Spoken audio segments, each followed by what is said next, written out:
I never imagined expanding too fast being a problem. By 2022, I was literally shutting down. I think your brand is the first I'd ever heard of purple tea. There's so many Kenyans to date who don't Yeah, know what who don't know purple tea purple tea. is. It's way better than green tea when it comes to the healing benefits. I don't want to move forward before asking you about a health crisis that you had, a brain tumor. It contributed partly to my business failing. The mistake we make is trying to run too fast too soon. So it's not always about the money.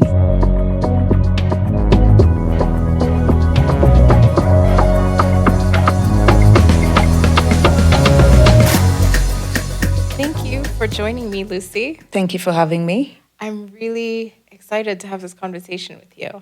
Me too. I came across your brand more than 10 years ago, back in the day. Wow. And I think your brand is the first I'd ever heard of purple tea, to be honest. It still is the only one. Yeah? Yeah. But just purple tea as a tea, I just didn't even know that purple tea existed before your brand, like even as a drink or, A tea, anything, yeah. Anything, yeah. In any form. Yeah, any form. We know green tea, we know black tea, of course, but purple tea wasn't in my radar for sure. You're not alone. Yeah. So there's so many Kenyans to date who don't know what purple tea is. And the ones who do have probably had it through my brand, BU.KE. Yeah. They don't, and I wish more people knew what, like the power it holds. Purple tea. Yes. It's actually a healing tea. It's way better than green tea when it comes to the healing benefits. So what's the difference between purple and green? Is it in the process or? So it's how fast the tea is grown. So if you're driving through a tea farm, you'll notice some of the leaves, or rather most of the leaves are green in color. Then there's a section of leaves that look brownish, maroonish. Mm-hmm. Those are purple tea leaves. Okay. But most people assume those are tea leaves that are burnt by the sun. Oh. I came to realize, I learned, yeah. So purple tea has less caffeine compared to green tea. It has higher antioxidants, Wow. which make it one of the top healing teas compared to the usual green and black teas that we have. Mm-hmm. Yeah. Mm-hmm. So the healing properties apply when taken internally as tea or applied topically as products. Okay. Which is where now we come in. Okay. Yeah. And so you discovered this at what point? 2018. Okay. So what happened? We were invited to exhibit, to attend an exhibition in Italy. A bunch of us, about 3 Kenyan brands, a makeup brand, myself, and 2 other manufacturers. So when we got there, we were told, we were offered a space to exhibit. And because we didn't come ready, we decided to just look around, have a feel of what was going on, then come back the following year ready. Mm-hmm. So when I looked around, I realized what the international brands were doing was specializing, something we were not doing in Kenya. Right. So every brand, most of the brands that were there would exhibit a range that was formulated off their main or their key ingredient in their country. Right. For example, we saw a lot of Israelis with olive oil. We saw an olive range of products. Yes. I came across, don't remember which country it is, but the thing was just honey and anything to do with bees. Okay. The Italians had a lot of tea, and I think that's what got me wondering if we as Kenyans were to go back the following year, what would we bring? What would we present to the world? Yeah. And all of us had various products yes, but none of us had an ingredient or was working with a product or ingredient or solution that was 100% made in Kenya. Mm-hmm. So that got me thinking. The Italians were dealing with black tea. I spoke to a few and realized these people actually had no clue what a tea bush looked like. They were importing tea. They were I imagine. importing tea, Yeah, packaging probably is from nice. here. Yes, actually they were. Yeah. I learned. So a lot of them would import tea and package. I mean, they have the best technology. They have good packaging, which we do not have. Yeah. So that worked for them. So the brands, I saw about 2 brands dealing in black tea. So after that expo, I came back to Kenya. I was like, Yeah. okay, if I'm to go back to Italy, there's no way I'm carrying shea butter. It's not ours. Yeah. Baobab oil is everywhere. Yeah. What else? There was nothing interesting Yeah. enough Yeah. or something worth representing Kenya in the international markets.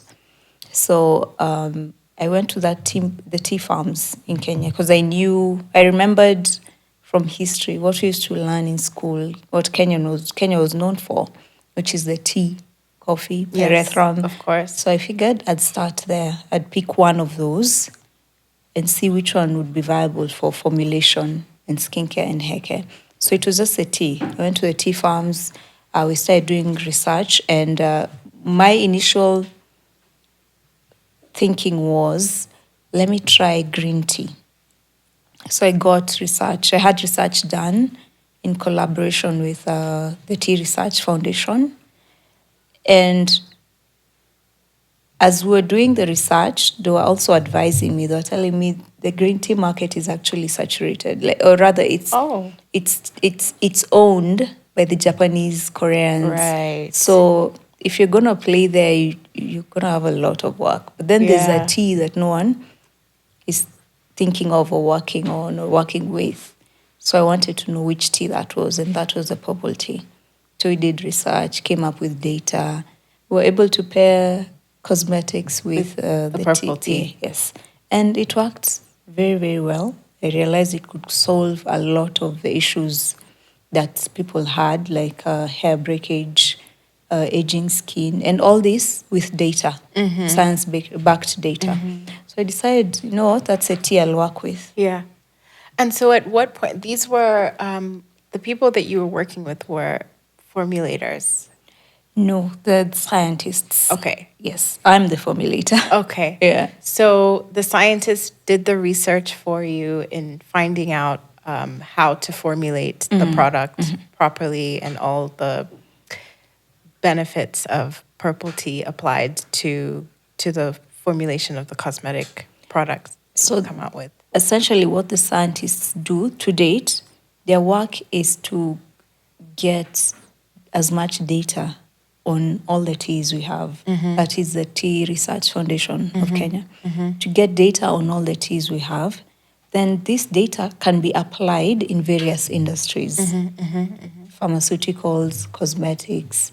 So from there, once they get you the data, it's for you to now come in, because how we do formulations in cosmetics and how someone in the food industry will do it, it's different. Yeah. So it's for us to come in and look at the research. Right. Is it research showing skin cells are regenerating after just application of the tea as it is? Okay. Then how much of it do we need to apply or use in our formulations? Okay. Like that.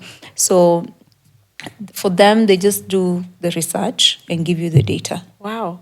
And so how long did this research actually take for you to come back with? It didn't take long because they'd actually started doing it years before. They just didn't have Kenyans who are interested in running with the product. Yeah. Interesting. Yeah. Very nice. So they were actually fascinated that there was someone who wanted to use the tea for cosmetics in Kenya. Yeah. And so you said you're the formulator. So how did you get into the formulation process? 2014. So my firstborn, my son was born with eczema. That's a skin condition that caused a lot of itching and discomfort for him. And at the time, I remember a friend introduced me to shea butter, which helped to calm his skin. Before that, I'd been using a lot of steroids because that was the only solution in the market. But the problem with steroids is they were lightening him. they also have a withdrawal, don't they? If you They use do. steroids for a long time. You use steroids, you get off steroids, the Yeah. condition recurs. Yeah. So shea butter was good. So that's actually how I got into products in general.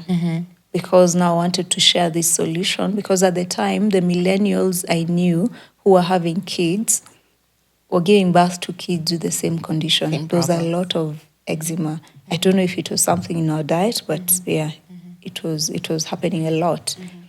So I decided to package this share and first try sell it to family and friends, and it worked. And it worked? Yes. Awesome. Yes. So you started with shea butter and doing Yes. your own shea butter. Yes. And then how did that progress? What did you do next? So to make it a proper business, I had to go have it regulated at KEBS. So while at KEBS, we're like, okay, who is packaging it for you? I'd tell them I was doing it myself in my kitchen, and which was fine at the time. They were all for supporting cottage industries, but then there were standards on how to do it. How to do it. The packaging, the area had to be separate from the areas you're cooking from. Because for me, I was packaging it in my kitchen, from my kitchen. So I realized there are many things I had to do to get it KEBS certified. And for me now to move from just selling it as shea butter to value addition, that is making soaps that would work with the same butter, shampoos and all that.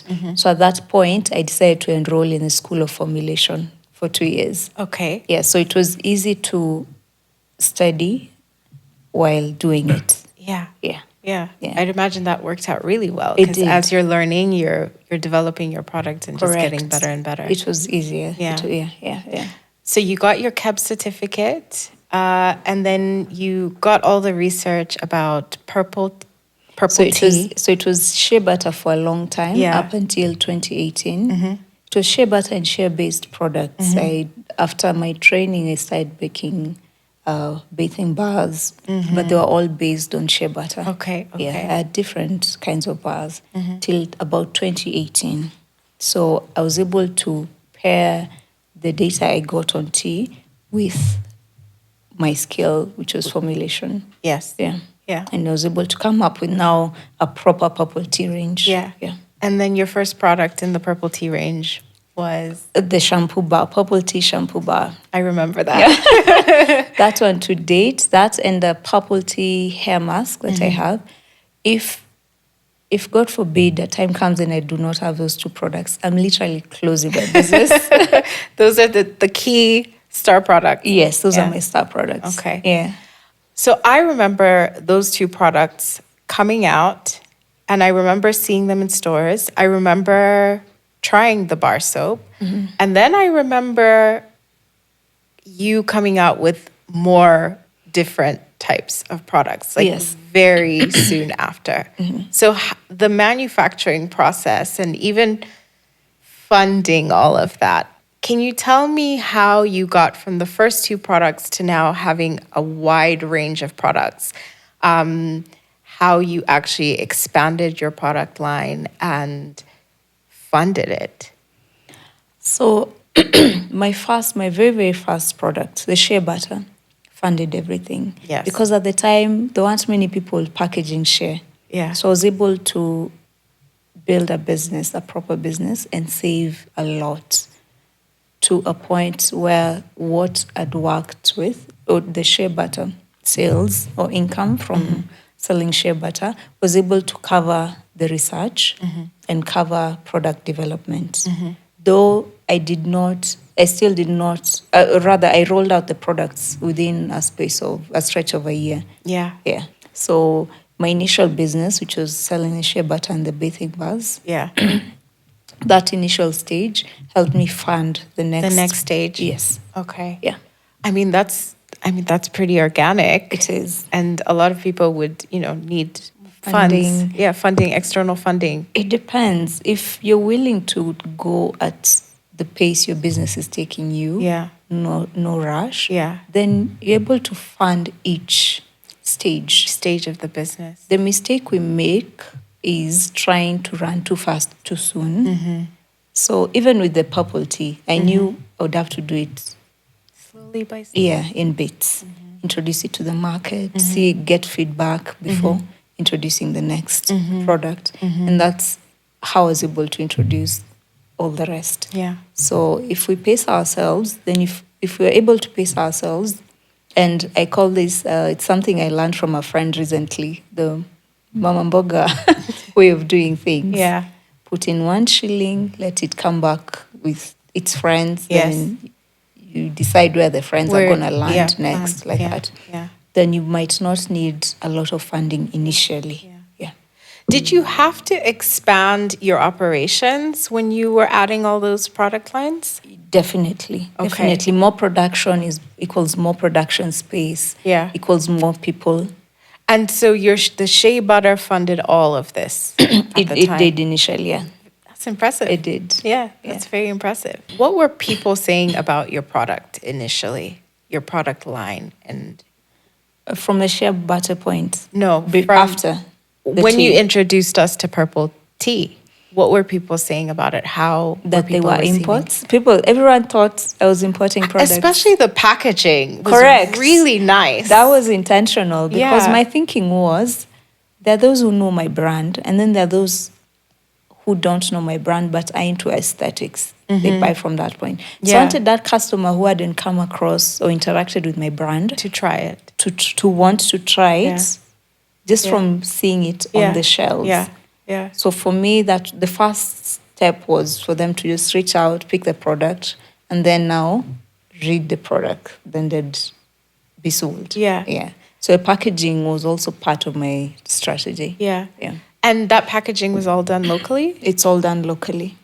The plastics are what I have to import Okay. from China, unfortunately, because of the grade. I'm very particular about the grade of plastic we use. So that at the time when we started that grade was nowhere. So I had to do a lot of imports. Is this for the packaging. film that covers the No, the jars. the jar? Yes, Okay. the jar. The jars with Yes, okay. yeah. No, really nice product. I remember it really stood out on the shelves. Thank for you. Sure. And I wanted it also to look yummy. It like did. food. And it does. It does look so yummy. The plan was for the triangular bars. Yes. I wanted them to look like cookies. Yes, they do. And it worked because when we launched in Dubai, that's what drew people to our stand. Everything looked yummy. Yeah, looked yummy, well presented.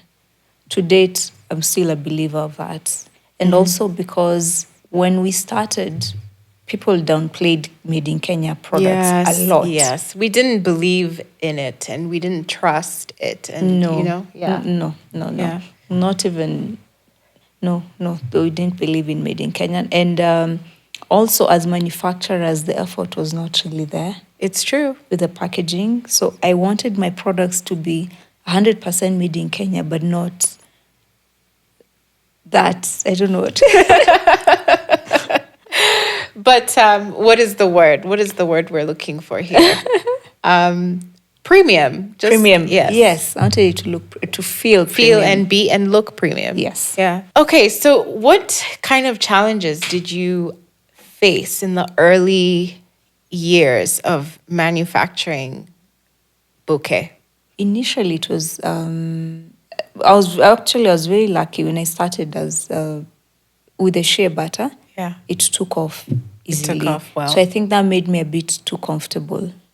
I never imagined business struggles and challenges and all that. Yeah. Up to after releasing the purple tea, and then I started experiencing the challenges. Now you have to run it like a proper business. You need systems. Were you Juakali before? You were just yes, kind I of was like, well, from your kitchen. So I graduated from a kitchen to the SQ. Oh, wow. Yeah, so you see my costs were minimal. Yeah. My working hours. Mm-hmm. Yeah. Yeah. Whenever my son would sleep, I'd be like, I need to do something. you know. Yeah. But now getting into purple tea, that was a different ball game. Yeah. The business had expanded Yeah. too quickly. Yeah. At that point, I needed more people, systems. I needed to come out of my SQ. Yes. It wasn't working anymore. It was too small, too cramped up. Couldn't take the production quantities. As I expanded, I think I believe I did not stop. I never imagined expanding too fast being a problem. Yeah. Yeah, I looked at it as expanding fast means you're reaching more people and making more money. But then That's what that's most, essentially yeah, that's, not all the time. yeah. So, for example, for me, whose business is 70% retail, meaning my products go to cosmetic shops and pharmacies, and I get paid in 30 days. That 30 days. Yes. So, if you're doing a lot of production and pushing it into shops, you're not considering the 30% cash, then you're creating a gap slowly, Sure. all while imagining you're expanding and reaching everyone. Yeah. So at some point, you become a debt collector because you Yes. now have to chase your money. Yeah. So you stop doing production or focusing on the 30% and the Yeah. business. Yeah. Yeah. Yeah. So you were putting all your time, effort, and resources into now collecting your money after 30 days. Yes. And that became a task. That became a task because by 2022, I was literally shutting down. So I'd had a good run, Okay. 2018 to 2022, but by then I did not have a team, did not have money for production and debt collecting because everyone had just come out of COVID, say 2021, Yeah. and they're all still hiding behind it. Yeah. Yeah. Stories of we do not have money to pay you, but then if you checked the shelves, In 2022, people were still they're talking still about hiding behind COVID. the economy and all that. So it became a bit tough because now it was about debt collecting to try and salvage or Yes. hold the business together. Yeah. Yeah. So you were having cash flow issues. Yes. At the time. Major. Yeah. So what was happening with production while you were having to collect debt? I literally Stopped production. Yes. 2022, there was no production. So when you do not have cash in hand, you do not have enough to produce. Of course. Because for us, production is done in bulk. Yes. It's not in bits. Yes. So out of 21 products, for example, and you have your cash flow is a bit constricted. Which one do you produce? Which one do you not? Of course. Do you pay people? Because for me, I've always believed people first. So it became about collecting cash and paying the team. Yeah. Releasing them Yeah. one at a time. Yeah. Yeah. So by 2022, it was just paying off the team. I had a team of 9 people. 9. Yes. Okay. So I had to release them one after another. By the time I was done with the team, I didn't have anything for production. Wow. Yeah. And how many products were you producing at that time? At that time, I had about 15. 15. Yeah. 15 different types of products. Yeah. So what happens after 2022? How are you? Okay, because that's 3 years ago, Yes. right? Yes. And so how do you come out of your cash flow issues? It was a miracle, actually. A chain of miracles, I would say. Yeah. Yeah. Because I remember by that time I'd given up. I went and gave notice. The place where we're manufacturing and selling from, I could not Just manage. pay rent. I You couldn't couldn't pay pay rent. rent, I couldn't yeah. come up with rent. I Yeah. didn't have any workers. It was just me and one rider. So I went to the office, I remember. I gave him notice. I tried to give him notice. And they were like, no, go back. We'll give you time to pay because your track record was okay. You have a clean track record. Yeah. So go back, figure it out. You're not letting go of that space. That was the first miracle. So I Yeah. was like, okay, now I have a space, but I need money for production. Yeah. So what do I do? The next miracle was my brother. He came through. Yeah. He's like, I'll help you a bit. See Yeah. what one product you can bring back. Yes. And from there, you pick yourself up. Did you bring back the bar? I started with the product that had the most demand, which was the treatment. Oh, okay. Yes. Uh-huh. But now with the treatment, customers started asking me for shampoo and conditioner. Of course, because we need to wash the hair before we treat it. Correct. So I made sure I pushed the treatment out. Yeah. So I got some money and I was able to do leave-in. There were other miracles along the way. A friend would come by and be like, what do you need? I'll take care of that. You know, and I didn't believe it. That was my whole 2022. Actually, that should be my testimony. Yeah. I had guardian angels come through.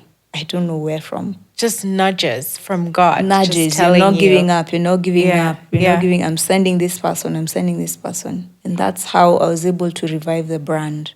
2024, I was able to fully open my doors again. So you spent the whole of 2022 and 2023 just kind of trying to get production going again. Yes. And Yeah. so in 2024, you revived the brand and I you revived started. the brand. Yeah. Well, again. a lot of retailers noticed, but Yeah. a lot of my individual customers, I think they were curious or wondering what happened because we went slow, but Yeah. some of our products were still on the shelves. Yeah. So by 2024 is when I was able to get back 2 team members, Yeah. a few products. Yeah. Yeah. When you came back in 2024, what was the strategy that you were coming in with? Because now you've already experienced this cash flow issue because you were 70% retail. Have you taken a different strategy or approach to now distribution, for example? So when I came back 2024, I decided my strategy would be 50% cash, 50 credits. Okay. Though it's easier said than done because the easiest way back into the market is through the retailers as Yes. opposed to selling one item to customers. So to date, I'm still trying to push for 50-50. But that was my main strategy. The other thing was operating my business as a lean startup. If there are costs that we don't need, We're not doing it. we're not doing it. Yeah. If they're necessary and they have an ROI, we're doing it. Okay. Yeah. And so did you limit now the number of products that you were doing now, or what does that lean startup look like? Lean startup looks like, whereas initially we're importing jars, say maybe 10,000 jars for one product, 10,000 bottles for another. I started operating on a needs list or needs basis. So if these customers are asking for this product, that's the product we're focusing on. Mm-hmm. And we're ordering jars in smaller quantities. Granted, they're more expensive as opposed to importing in bulk. More expensive per piece. Per piece. Yeah. As opposed to importing in bulk. But it's safer. That way I ensure I never run out of my fast sellers, which are about 7 to 8 for the shops, that is. For these other products, they're just buffers because I need, when a customer comes to my shop, I need them to have options. And when they have options, it increases the basket value Yes. or the basket size. For sure. Yes. So it's been lean ever since. Small time would produce on a needs basis. Yeah. Okay. Yeah, it's the same with the team. I do not have a huge team, but I have an effective team currently. So they're not 9 anymore. No, they're literally 3. That is very lean. Very, very, very lean, but very efficient. Okay. Yes, I'm back to basics, but I think I'd rather grow at that rate than grow too fast, than get back to that situation. Yeah. I don't want to move forward before asking you about the health scare that you had. I mean, it is a health crisis that you had. And I just want to touch on that because it's a big part of your story. First, wanted to know how you're doing. I'm doing great. Yeah. I'm winning. You look great. Thank you. You look great. I hope you feel great. I do. Yeah. I do. How has recovery been? It had its ups and downs ever since that was 2021. So it's had its ups and downs. It contributed partly to my business failing because it exposed my gaps. Yeah. By this, I mean the businesses whereby if the founder is away, they still run. But then for me, I was everything. I was a founder. I was everything. So when I was absent, the business felt it, and the gaps showed. For anyone who doesn't know what was going on, I just want to say that it was you had a brain tumor, Yes. a benign brain tumor. Yes. And you had to go for surgery Yes. to remove that brain tumor. And that was in 2020, was it? Or Yes, 2019, 2020? December, yeah. Yep. You spent pretty much all of 2021 recovering. Yes. And the business was going on, the business was operating. You said you had your Struggling. best. It was the same time Oh, it started okay. struggling. Oh, okay. It started but struggling. My thinking at the time was we had some cash reserves, so I felt it was okay. Okay. If looking back, if I had a partner, then It would have helped. Yes, that would have helped because they'd have been able to look at it differently. For me, for as long as there was a bit of cash in the bank, we were okay. Someone else would have probably come in and said, okay, she's away, so we need to maintain the pace. We need it not to slow down because she's away. So I spoke to someone about resilience. I had a previous guest about resilience. Her name is Ann Rita, and she specializes in resilience. And she talks about all the measures that a founder must have when they go through crises and what happens to their business when things like this happen. And I'd love to know what measures you said you noticed a lot of, gaps. Yes. But the business was still running, It was. So I'd love to know what kind of measures you had in that time of crisis in order to keep the business operating. Because I'll tell you right now, like whatever business I'm operating, it's done. It's done without you. It's done. Then it's not a business. Exactly. And not. that's exactly what she points out. It's not a business if it can't run without you. Yeah. I want to know what kind of measures that you put in place that allowed you to go through what you were going through and for the business to continue to operate. So initially, when I learned about the tumor, I literally had 2 weeks. Yeah. And within those it was 2 weeks of scans, then the operation. I didn't have a lot of time to prepare. And that is one of the gaps, one of the learnings I got out of all this. I didn't have time to prepare. I imagined everything would be okay. My only worry was for my children. I didn't know, would I wake up as a cabbage? I was not actually worried about the business. You were worried about the kids. I was worried about That's the where kids. it goes to. It's true. I mean, everything just comes crashing down, and the family is actually what it is. And for me, my kids are my why, my biggest why. Absolutely. But right now, I'm putting measures as I go. Should anything else ever come up, and it does not necessarily have to be health. It can be another COVID. Who knows? Only God knows. So I need it to be. I've put in place, or rather, I've been putting in place systems to ensure my business never feels my absence. So right now, at the top of my head, it says scaling. I'm just thinking of scaling. So if I scale the business to a point where it's running smoothly by itself, it will never miss me. Unfortunately, we're at a time where founders have to be present, have to be in the limelight, which is something I was always working to run away from. Yeah, but no, there's no option. But here we are. There's no choice Yeah, now. but my goal is to let the business grow so fast they forget who the founder is. Or I hire a face for the business. A pretty face for the business. Hire a face, Yeah, so right now, I've rather ever since, I've made sure I've been trying to put measures in place, systems, how I onboard people, so there's always continuity. Everyone knows what they're supposed to do. Nothing stops. Processes for production.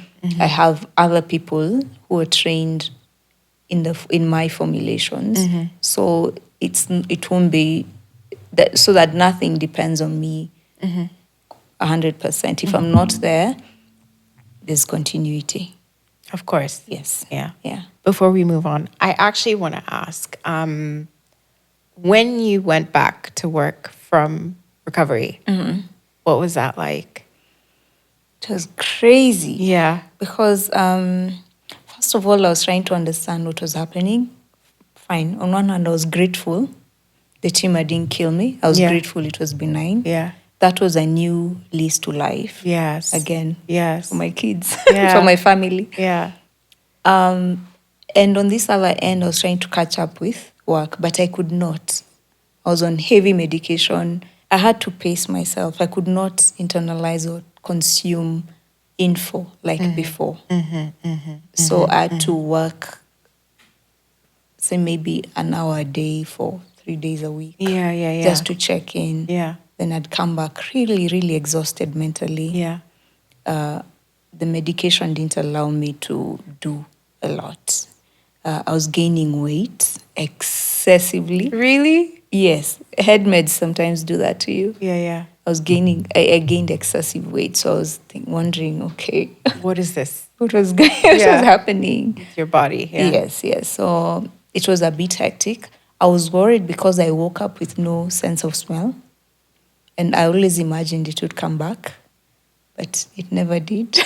So I was worried because I'm in manufacturing and I need all my senses. Cosmetics? Yes. So what happens now? So now what? Well, the failing of a business was a blessing in disguise because I did not really have to worry about the sensory bit of it. Yeah. But right now, I'd worry if I was to introduce a new product because I need my sense of smell. I need customers to, because there's a way I've always done my formulations so that they take the scent of the ingredients mostly, nothing, or rather minimal artificial scents and all that. I still had to do therapy for about 2 years because of memory, balance issues, and all that. So it was trying to balance this business that's failing on this end and my health, Your recovery. my recovery. Yeah. Yeah. At some point, I think I became selfish and I was like, let me completely heal, then I'll be able to deal with the business. Yes. Yeah. I'd imagine that probably has to be the most frustrating thing. It was. Well, the recovery at some point was frustrating and super, super expensive. The weekly therapies. But as I said, it was honestly a second chance, a new lease, because I know people who've died from just having a tumor, and it might be benign, but it could be at the wrong place. I know people who can't have their tumors. I knew people who couldn't have their tumors operated because of location. You move the tumor, you kill the person, so you leave the person to live with it. So for me, it's just, it shifts your entire perspective. It does. On life. It does. And at that point, it's like, do we even care about the business at that point? No, we don't care. Nothing beats your health. If it's going to cost you your health, your peace of mind, forget it. Just forget about it. Forget about it. Yeah. So right now, I do business differently. I'm more intentional, but also I take care of myself. And I'm very selfish with my time. Nothing is ever that serious, honestly. It's never that serious. Yeah. I'm super selfish with my time. Yeah. Because I understand what time means. Yeah. Yeah. And just having this like facing the reality that I may not come out of this. Yes. It could all end at any time. Yeah. So you have to be intentional. You have to be very selfish with your time. Yeah. Anything that causes stress, do away with it. Yeah. That definitely puts things into perspective for me. So for sure. There are things I change, like working hard. Yeah. I'm working towards working smart. I don't want to work hard. Yeah, it's true. And just die working hard. No. Age, working. Yeah. No, I don't want to do that. Yeah, no. Work smart. No, I want to work smart. There's no reward. Yeah. Yeah. So I know now that you're looking for financing. Yes, I am. Tell me about that. Tell me about your search for financing, how you're doing that, where you're looking, and what are you trying to do with it? So the first time I started fundraising was that same 2022, but then that was the wrong time. What I should have done was held the business together or try to salvage what was left of it. But I know now. That's what I've learned now. Currently, I'm doing it differently.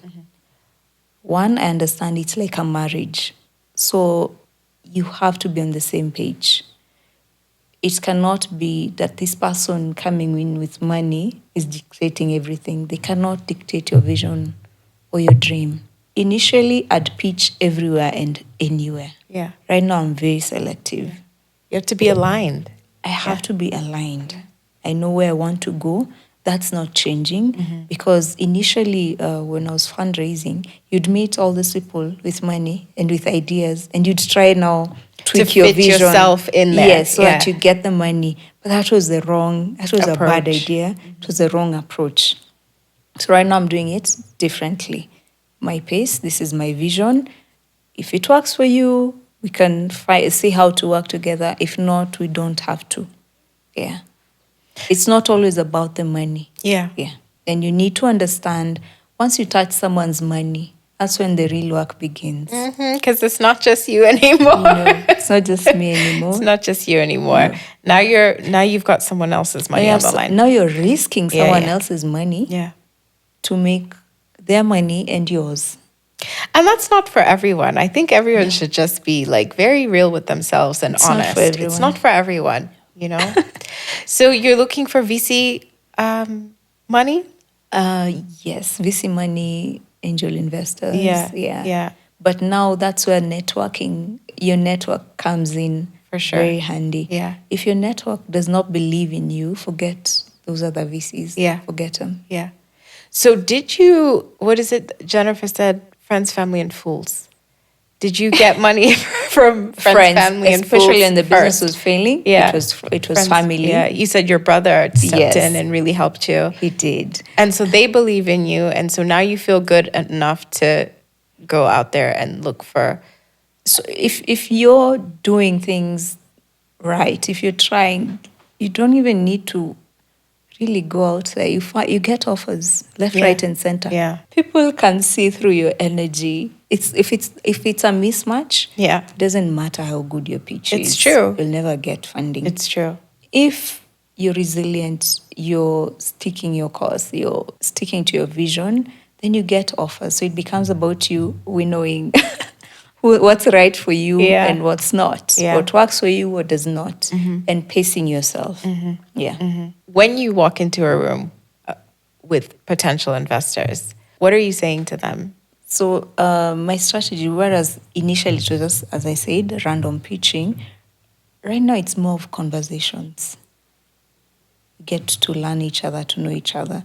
I'll always talk. I take my business everywhere. My house, everywhere. I go functions. I was at the farm the other day, and my products go where I go.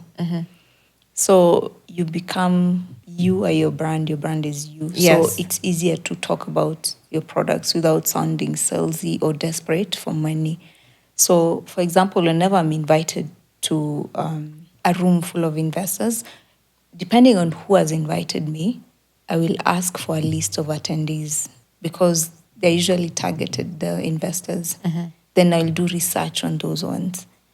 So then when it comes to networking, I'll make sure I talk to the two that sound aligned with you. They sound aligned, open-minded, and all that, as opposed to just talking to a room full of people who might be interested in other businesses like tech, agribusiness, and all that. For me, it's usually targeted or through my own networks. I'll mention to someone I'm fundraising, and they'll tell me, "Oh, we believe in your business. I'll connect you to so and so," and that's how it's worked. Currently, the people I'm in talks with, that's how I've gotten them. They've been introduced to me through my networks. When we had that conversation, you mentioned to me that, sometimes a lot of people think funding is the issue, right? Especially with women-owned businesses. women-run businesses. But you said it's not always funding. It's not always money because, I mean, there's other things that you can do to take your business forward before you even get to the funding part. Can you elaborate on that a little bit? Yes, yes. Let me use an example of a car. Yeah. So if your car has issues, it's leaking oil, and then you fill the tank with 10K worth of fuel, it will still have the leak. You'll just have a car with a lot of fuel and the leak, Yeah. the oil leak. So if your business has other issues like, if you don't have a solid strategy, it doesn't matter how much money is pumped into your business, it will only expose that issue more. So for me, for example, as I mentioned earlier, 2022 was the wrong time to look for funding. What I'd have done is try to plug the holes before it got badly off. But I have learned. Right now, yes, I do need funding, but spaced out.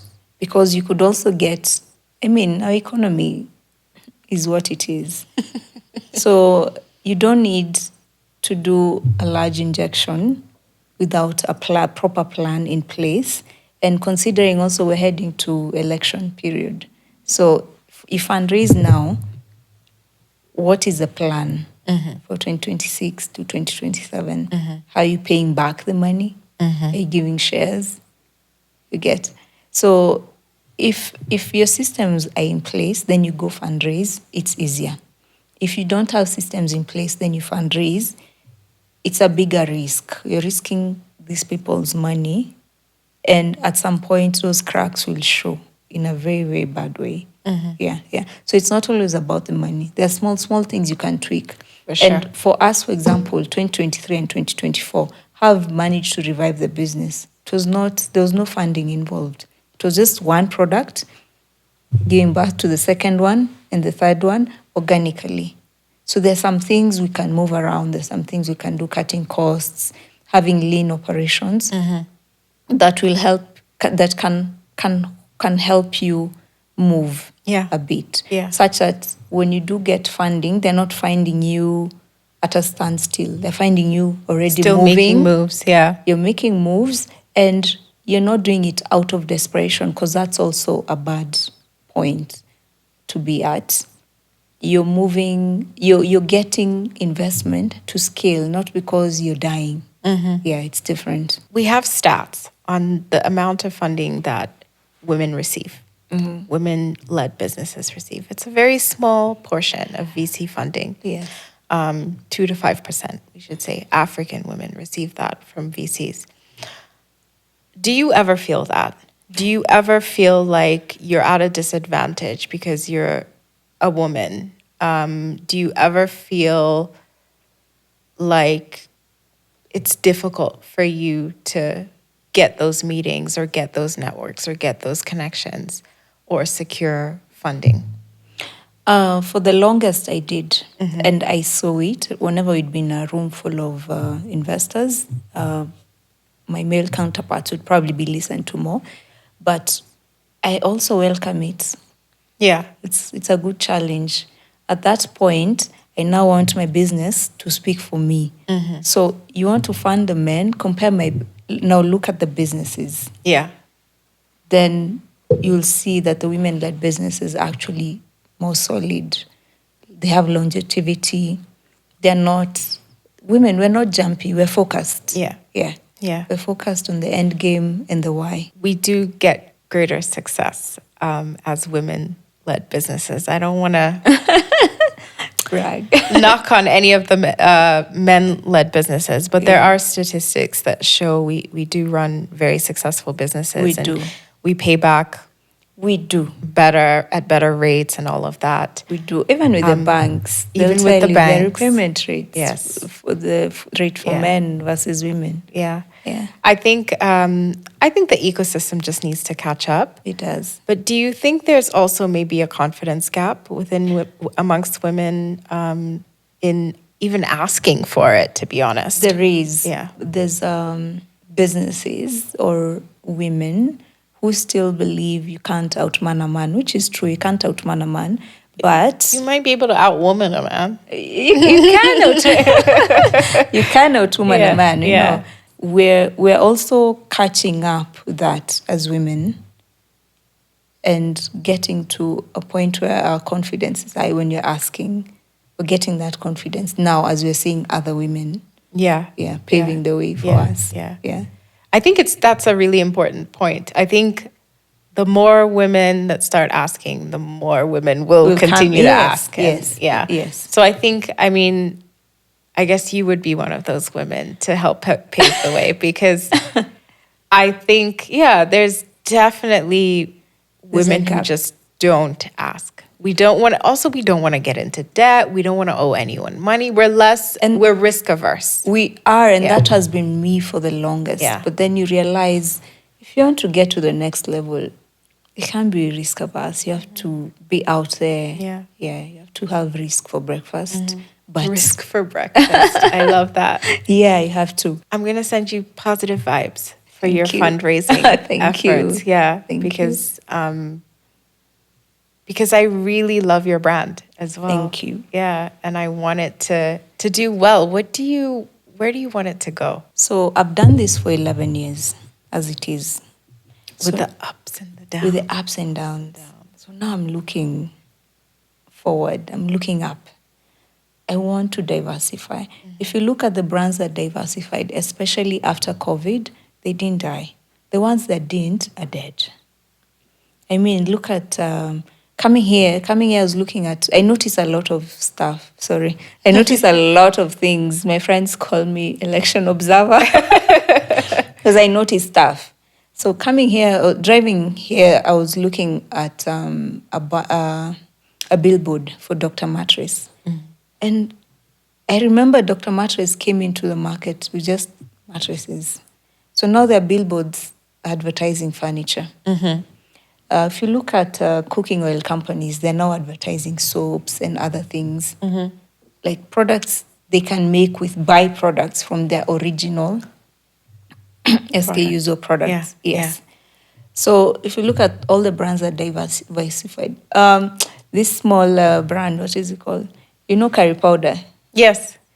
That brand is now doing spices, teas, and all that. Yeah, the different, yes. It's doing different stuff, and they're about to get into rice and, But that brand has been around for a really long time before it even started getting into those other things. Yes, but all of them diversified after COVID. Yes. Yeah. The only brand that I will say has a bit of kaujuri is a Remis. Has not changed. Nothing. And it's still doing well. Yeah. Yeah, but I guess they know their customers. They know their customers. Yeah, they know what they're selling. Yeah, they know what they they're have. selling. And sometimes it's not the best idea to diversify. If you don't have capacity, if you know your customer. If it's not time, don't do it. Yeah. If it's time, you'll feel it in your bones. Yeah. And you do it. Yeah. So for BU.KE, we're going to expand into services. Yeah. But not in the usual way. It's a surprise. But by 2026, we're going to expand into services to push our products. I'm not changing anything, just sort of expanding our offering to the customers. Yeah. So I want you to be entering your bathroom, you just think about BU.KE, head to toe. Yeah. You come out, you want to relax, you think about BU.KE. So like spa services?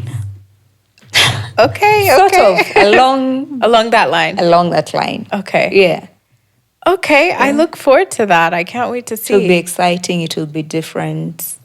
I'm excited. Yeah. I actually miss this kind of excitement with my brand. Creating something new. I miss creating. Yeah, I get that. Yeah. I get that.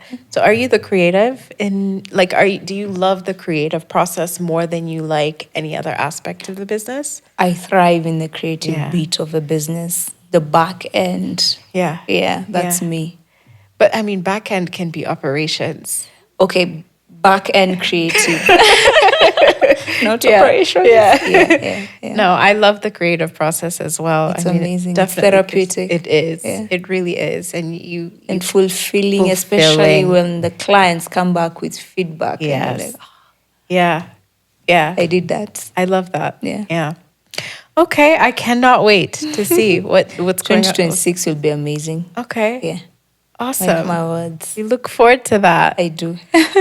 You had told me that at some point in the business that you made a mistake in distribution and where you were distributing your products. And you said that you were coming back and you decided you wanted to distribute everywhere. Yes. Can you tell me what happened at that point? When you listen to everyone's voice apart from your own, Yeah. listen to everyone's advice. You don't have that meeting with yourself. With yourself. You get derailed. I got derailed. Yeah. At some point, and that's the point at which I started fundraising. Yeah. So I'd get whispers like, you need to be, are you in Meru? Are you here? Are you in Are you Meru? Nyeri? You need to be everywhere. So my thinking was, yes, if I'm everywhere, the tea will reach everyone in the country, and Yeah. I'll be able to capture that market share faster. That was the wrong move. Yeah. Because my customers are not everywhere. I should have just focused on where my customers were. So then I got a huge team of salespeople and just gave them targets. Get us into each and every hole in this country. Wrong move. Because most of those retailers were not serving my ideal customer. Yeah. And then that resulted in them not being able to pay us. Yeah, so your product was just sitting there. So my product was sitting there. For some, they were able to sell. Like there was one big chain, I cannot mention it, but they were selling but not paying us. And I was thinking, it's okay. At least they're selling. They'll owe us. They'll pay us when they pay us. It was it was bad business. Very bad business. Because that business turned me into a debt collector. So I stopped creating. Yeah. Yeah. But then when I came back, I cut out a lot of those retail stores. Yeah. To date, I have very few. And my thinking is, if you're not able to fulfill the orders in those few, why are we expanding Why are we to expanding? other Yeah. corners? And so are you now, like, for example, you said 70% retail. Are you still doing 70% retail, or you're kind of toning down on that ratio? I'm still stuck at 70% because Okay. of reintroducing the products back into the market. I had to Okay. do it through retailers. It was easier. Okay. So I'm still at 70%. But my goal with time and part of the future I have for BU.KE is for it to be 50-50. Okay. 50% retail, 50% Direct to customers. And with these customers, that's where they'll get the full BU.KE experience. Yeah. At sampling the tea, understanding the tea, Yeah. all that. Okay. The 50% will be an experience. Okay. The other 50 will be retail. I want to get into a little bit of your own personal ethos and philosophy. You've obviously gone through quite a bit in your personal life, in your business life, and you are just, you're just pushing through. And you're doing it so well. I know in the moment it is not glamorous. It's not glamorous. We can talk about it like it's glamorous, and you coming out on the other side is glamorous. But I know that it's not glamorous, and it's hard. And what you've been through, I don't think the average person can go through that and come out like this. I want to know what anchors you in these moments, and how are you pushing through? Again, my children, my kids, my why. Yeah. It's, as you said, it's not always been easy Yeah. or glamorous. Yeah. I nearly gave up. I got depressed. I got into depression, but very few people noticed. Very few people, Yeah. because I'm introverted by nature. So when I don't know how to deal with a situation, I cave. I fold, sort of. So I disappeared. And it was really bad. That kind of disappearing where you don't even want to see people. You're telling people you're not at home when you know you're at home, because you just don't want to talk to people, So it got really depressing.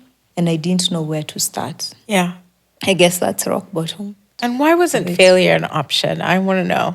Why wasn't failure an option? Because and what would failure be at that point? Because I mean, even if you decided not to do this anymore, that wouldn't be failure. What else would I do? I mean, move I on. I've had, I think I've started business 6 different times. I've been in the fashion industry. Oh, graphic design. Okay, so you're a professional failure. Serial failure. Not this time. Not this time. You Actually, decided I gave up on all those other businesses. But of all the times to fail, this one would be the one that I'd be like, okay, I'm done. I'm done with all this. No, this is the one. Yeah. I'm not You're quitting. sticking with it. Yes. I love quit that. fashion. I got tired too much. Interior design. I did wedding planning. Yeah. Dealing with people for me was just too much at that time. Yeah. And I did, with the design work, I felt as a creative, I belonged there. But at some point, I got bored as well. Yeah. I've never really invested my energy, time, my blood, sweat, and tears in any of those businesses as I have with this one. So failure was not an option. It was not in the cards. And I'd already decided I wanted to leave a legacy behind for my kids. That's a very big why. Yeah. It's a very big why. So this one did not have a choice. It still does not have a choice. Yeah, it has to work out. It's going to work out. I know it will. I mean. And in as much as it stressed me, depressed me, I've honestly never enjoyed a journey as much as I've enjoyed this. It's stories, it's blood, it's sweat, it's tears, it's all that. I've never enjoyed waking up as much as I do today. Like my purpose, it's very clear. Yeah, it's very, very clear for me. The pace might be slower, but it's fine. I do not have the pressures I had at some point. And most of those pressures were self-inflicted. They're not, were not necessary. They're not, So right now, the pace is slower, but I love it. I'm enjoying. I can track everything. I can tell you where I'm going, where I'm coming from, what I'm doing, what I'm not going to do. Yeah, it's very clear. That's real purpose. It is. Yeah, that's real purpose. This is it. This is my legacy. Amazing. Yeah. What do you want BU.KE to stand for in the industry? What do you want it to be? The first Kenyan brand that the first brand that put Kenya on the maps in anything other than what we're known for, the tea, the coffee, and all that. From a cosmetic point, that is unheard of. Yeah. And actually, I don't like using the word cosmetic because my brand is, it's not surface level. Yeah. Yeah. It's not surface. So I don't like using. It's deeper than cosmetics. Skin. Yeah. Skin so I don't like hair. using that word at all. I don't like the word beauty. It's more of the health of the skin and the health of the hair. Yeah. It's not aesthetic. Okay, fine. The packaging might be, but the solutions are not. Yeah. I want to solve real problems with the tea, the skin. We'll even get back to that eczema, the hair breakage, all that using tea. Yeah. If you got the best strategic partner ever and the funds that you were looking for today, right now, what would be your first move? Wow. The first move is always to patch up the holes. Yeah. In production. Yeah. So if there's that one product that's been stressful for me, like, for example, the hair mask, I'm always running out of hair masks because I either don't have packaging or I have I either don't have packaging and I have a lot of product, or have a lot of packaging and don't have product. So I would first fill in those gaps or close off those holes. so that I make sure now I can confidently tell people I've supplied the retailers I have fully. It now becomes an issue of marketing. Then we move to the next Distribution, phase. yeah. Yeah, move to the next phase. So my first step would be filling in the production gaps that we have. Yes. Then I would expand from there to the next phase. Yeah. I want you to give some advice to a woman founder who is trying to do what you're doing, get into the manufacturing business, whether it's getting started or just continue on with what they have. What advice would you give them from your experience? So if it's someone coming in, please, we need more women manufacturers. So please come in.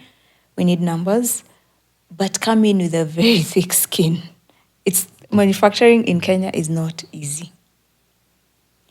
If it's someone who is thinking of either giving up or expanding, just go for it. But you'll get a lot of advice out there. But what's your why? Stick to it. What's your vision? You're the vision bearer. No one will bear that for you. Yeah. So just listen to that. Pace yourself. It's not a race. And it's not overnight, yeah. It's not going to be overnight. If you try rush the process, you're gonna fail. You're gonna fail. Yeah. Don't be in a rush. Just pace yourself. There are a lot of brands we started with that have closed. We were all, care to name any of those brands? No. We were all fierce competitors. Yeah. But we all, I think, at some point experienced humps. Yeah. So those of us who learned from the humps are continuing and pacing themselves. Others closed. We actually sit down with my competitors sometimes and we laugh. We're like, oh my goodness, remember that time we couldn't even stand each other? It became so personal. Oh, is it? Yes. Oh. Right now we're friends. We're asking nice. each other, where are you pitching? I'm pitching here. Okay. Are you coming? Yeah. And we're all competitors on the shelf, fighting for the same shelf space. Yeah. But then we understand in manufacturing, we have to be on the same page. You have to be on the same team to a certain degree. Yes. Yeah. Yeah. Then there's we're all space for women. everyone. Even if you leave the market for one person, it's impossible. Yeah. There's space for everyone. I think that's a good point, We have to. The market is too huge for even 10 brands or 20. Yeah. We can't. Yeah. So anyone who's looking to do it, do it. Do it, but don't do it. Your why matters. Your why don't do matters. it because your neighbor is doing it. Yeah. You will fail. Yeah. I was in hospitality for a long time. And I tell people, don't do hospitality just because you like cooking, Yes. I mean, there's a side to the business that, well, actually, most of the business has really nothing to do with cooking. And would you say that about cosmetics? A lot of women love beauty and love, girly things and all that. Yeah. Would you say that to someone who wants to do it because they love beauty products? Yes, for I'd themselves? say the same thing because one, you're not the customer. What problem are you solving? Yeah. You like the products. I love fashion, but I'm not in that industry anymore. Yeah. It was not for me. Yeah. You like cosmetics, you like looking good. That's different from running a whole outfit, a whole business. Yeah, it's different. The passion, your why, all that comes into play. All that matters. Okay. Yeah. So it's not about the fact that you like this, then you get no. You will fail before you even start. Yeah. Okay. Yeah, the brand will be built around you instead of around the customer. Yeah. Yeah. Okay, so just to wrap up, we're going to do some quick fire questions. So you'll just give short one, two answer. One, two word. Okay. What's the biggest lie people believe about entrepreneurship? That it's easy. That it's easy. And that we all have money.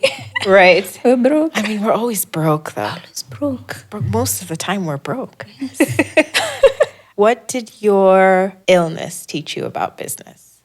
It's never that serious. Yeah. Nothing beats your health. Yeah. Investor red flag in one word. Changing or redirecting your vision. Big no-no for me. What's a belief that you had to unlearn? It's always about the money. It's not. It's not. And what would you tell 2024 Lucy? Pace yourself. Pace yourself. Pace yourself. Thank you for coming. Thank I you for really having me. appreciate you, and I enjoyed that talk. And I really look forward to seeing what's next for BU.KE. Thank you. I know it's going to be amazing. It will be. I know. Please. Awesome. Grab a seat. It will be. Grab a seat. Yeah. I'm grabbing it. Okay. It's going to be amazing. Awesome. Yeah. Thank you. Thank you so much. Thank you as well.